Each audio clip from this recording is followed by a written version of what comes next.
Welcome back guys sa ating pong YouTube channel.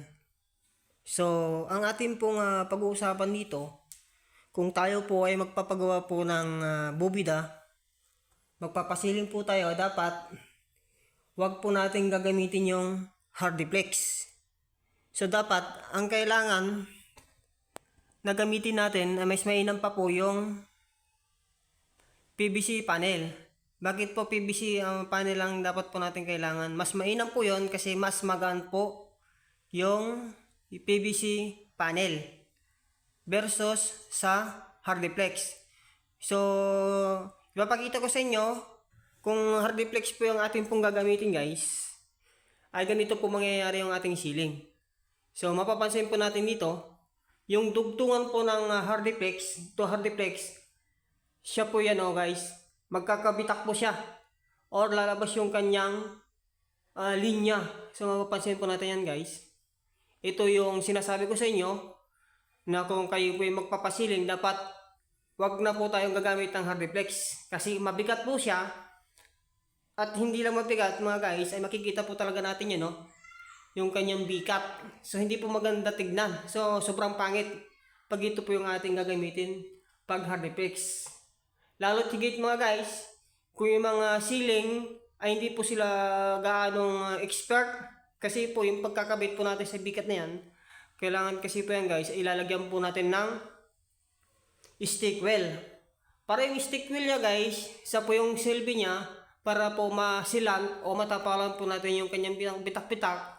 Pag natapalan na po natin yan ng steel well, yung stick well ay dapat lilihain po natin yon. So, pag nalihan na natin guys, saka po natin siya mamasilyaan. Diba? Ganun po. Pero ito guys, ay gumawa po sila ng ceiling. Nagkaganito siya guys kasi ito na yung sinasabi ko na mas mainam pa po yung PVC panel kaysa sa hardiplex.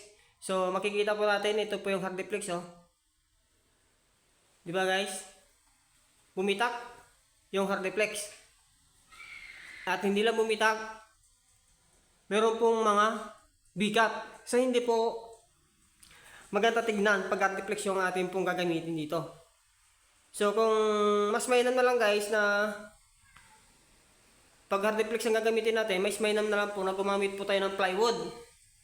Or di kaya, mas mainam na lang guys, gumamit po tayo ng PVC panel. Ang PVC panel guys ay mas mainam pa dito kasi mas magaan, plastic po siya, at may design. So i-compare po natin dito sa hardiplex ay ganito po mangyayari. Lalo't higit kung yung mga ceiling na gumagawa ay hindi po expert sa paggawa po ng ceiling. Kasi meron po siyang ina-apply dito para hindi po magkaganito yung ating ceiling pag hardiplex. Pero mas mainam nga talaga guys, plywood na lang pong gamitin natin or di kaya yung PVC panel. Mas mainam pa na yun ang gagamitin natin pag tayo po ay magpa-ceiling.